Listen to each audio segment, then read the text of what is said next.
Alright, so some of you, probably not many, probably like 4 people, will remember this. Custom built computer from, I think, the oldest, it's about 1999. The newest, probably 2001. I'm guessing most of it was upgraded in 2001, but the actual computer itself was originally put together in 1998. Specifications are Intel Celeron, I think it's 800 or 900 megahertz or something like that. It's got 512 gigs of RAM. Gigs, yeah, that'd be nice. Megs of RAM. Floppy drive, which is most likely dead. This DVD-ROM drive with the DVD logo scratched off, and just says ROM with a disc over it. It was dead, but then now it works for some reason. I don't know. Anyway, I haven't started it up since. Actually, it's been about a year. I haven't started it since just a little bit before I last started that one. But I guess now I've started that one. This is its first start in the new year, which is almost over now, mind you. But might as well see if it still functions. I don't remember all the specs, but here's the front. It's got the power button, power LED, that reset button. One of the only computers I can actually press the reset button on, because on a lot of them the reset button is so small. I don't even know where it's right there on this one. You can't even see it. Never more press it, but the only computers I have you can actually like easily press it are this one and this one right here, which it's hard. You can't accidentally press it, but if you use your thumb, like your top of your thumb, you can press it. Now you may be wondering why it has paper on the side. That's just to keep unwanted things out, since I don't have a side panel. I just blacked out the information that was on those sheets. Anyway, we'll check for spiders. No webs, we're good. I might as well show the back of it before we get into too much detail about the inside of it. So, around here, and that's going to fall over again. Nope, no it isn't. So back there's a power supply, which states it as a ball bearing fan. It's one of the older kinds with this switch on it. The switch doesn't like to work.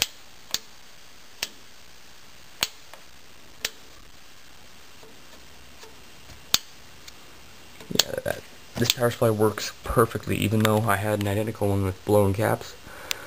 Well, one blown cap and a failing fan. This one worked fine a year ago. I don't know about now.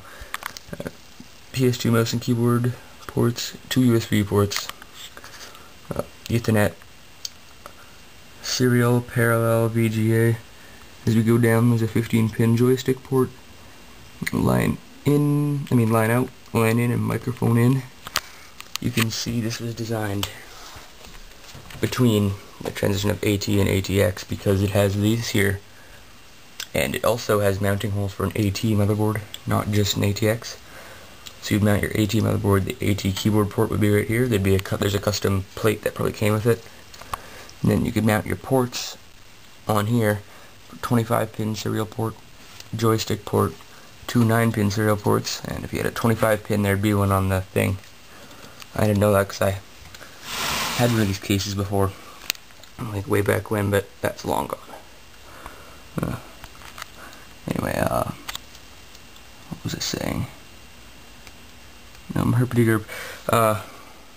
Yeah, so the motherboard is a socket 370 Celeron. It was originally missing this blank, so I just grabbed one from my big bag of blanks. Well, it's not really a bag, it's more of a bin of random crap. I have more bins of random crap, but that's my primary one. Kinda. And you can see down here there's an Ethernet card, which is probably just 10 base T or 10100. It's an Intel card. There's a Diamond Multimedia or whatever, made by Diamond. Anyway, it's just a 56K modem, which probably never got used. There's a USB card installed, USB 1.1 card, because this one has 2, so I guess someone decided to put 2 more there. And of course a serial port mounted on a bracket. If you open it up, it reveals that the power supply is a Macron Power Model MPT301, identical to one I used to have, but I kind of threw the other one away because, well,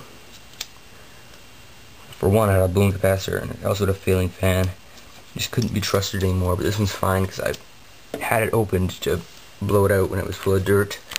And you can see I've broken the seal to do that, but who cares?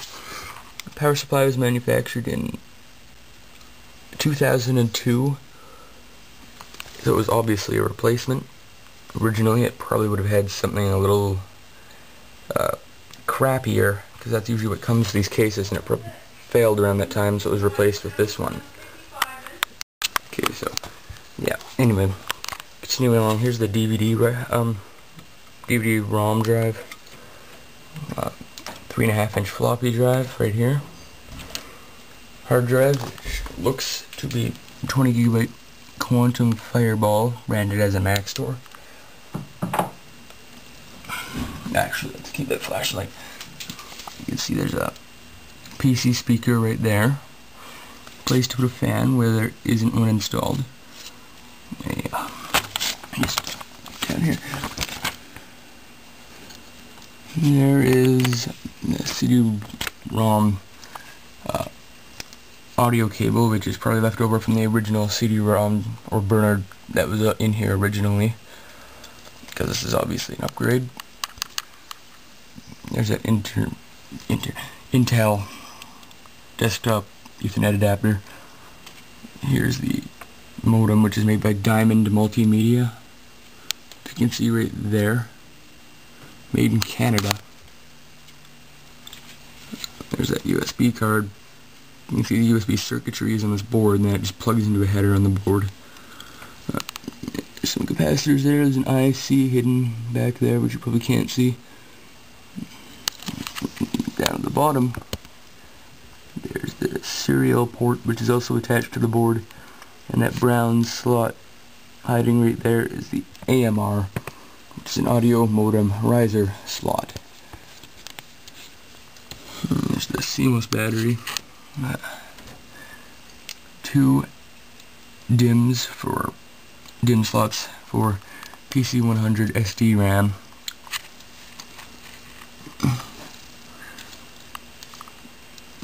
Of course,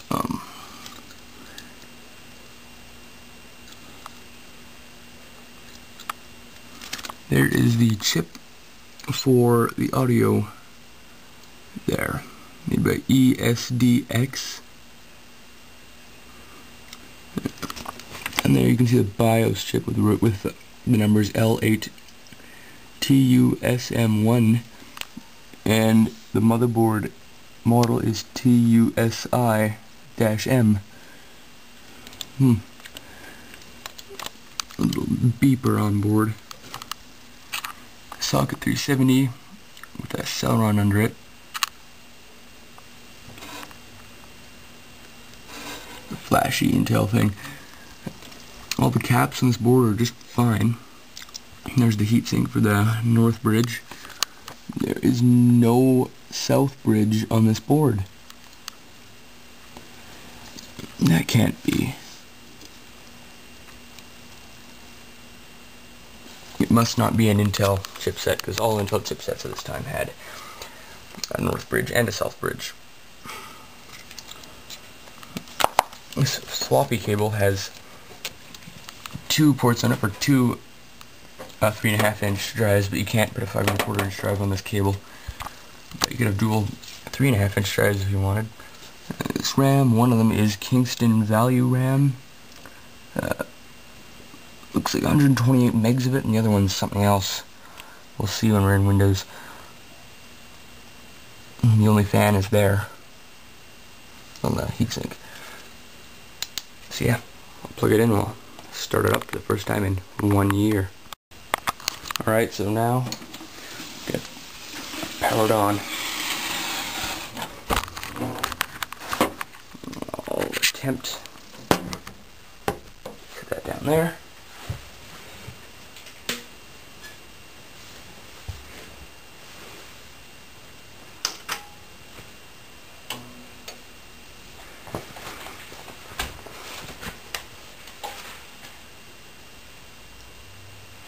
Here comes the fun part.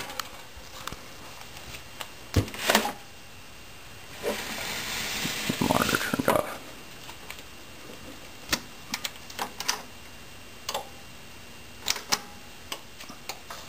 Now, flip the switch.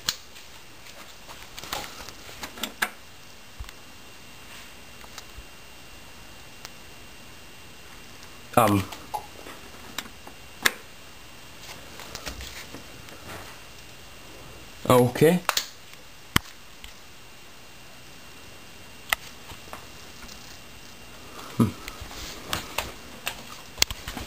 See what happens if I press that.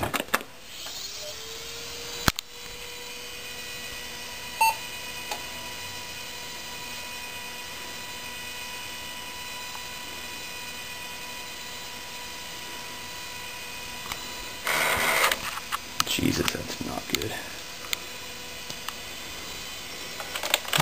Control delete.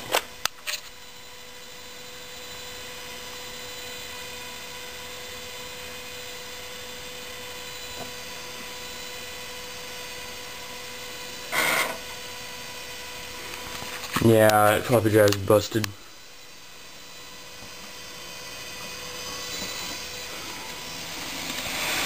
I'll have to open that up and see what's wrong with it. It sees it as a Mac store, and then it sees the DVD drive as well. Delete to enter setup. That's pretty different. So it detects that.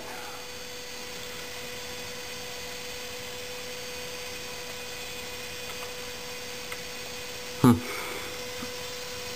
640 megs, so one must be 512 and the other one 128. Most likely. Change the frequency, that'd be cool. L2 cache is enabled, that's good.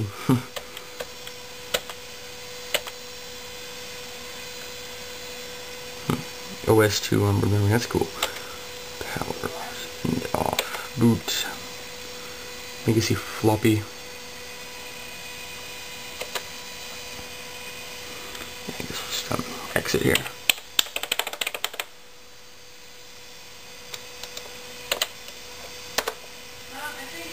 Alright.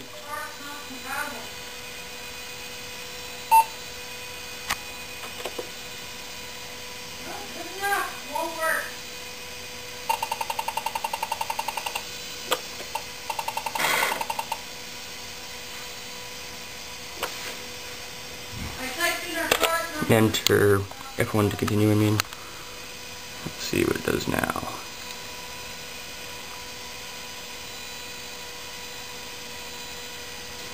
Is XP. Power light's broken. Hard drive light's functioning. So yeah.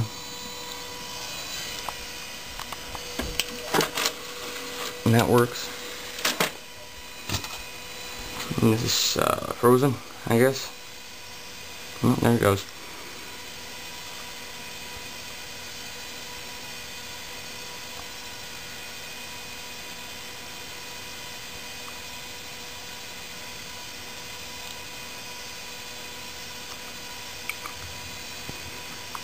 And this is why you do not put Windows XP on a 900 megahertz Celeron. It takes 300 years to boot. Like, holy crap. This is like ridiculous. You hear that quantum fireball in there. Just, you know, doing its thing. Still loading Windows. This is not really good. Okay, there we go. Doing something. Oh, it's starting.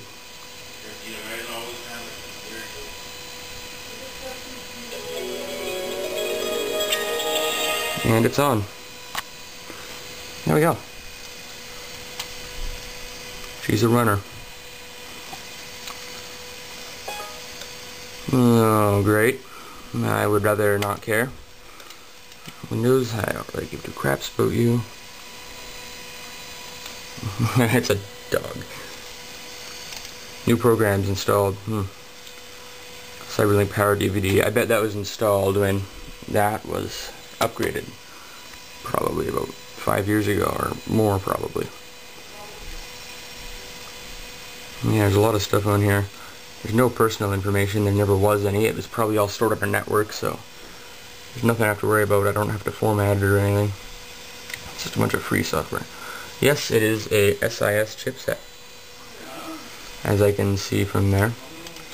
If I go to the properties of this thing, derpity derp derp, registered to owner. So obviously it wasn't a personal computer, it was our network. It was custom built, obviously. Still Celeron 897 megahertz, 624 meg RAM. I forget what device manager. Oh shoot. Device manager.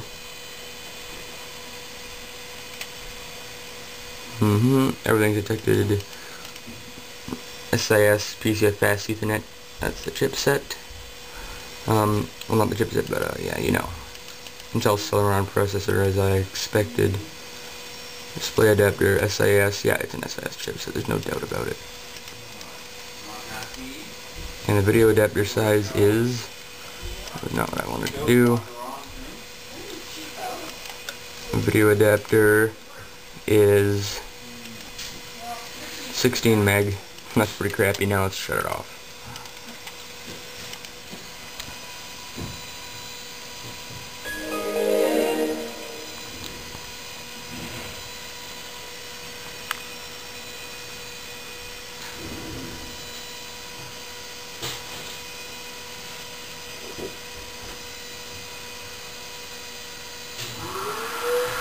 So it's shutting off.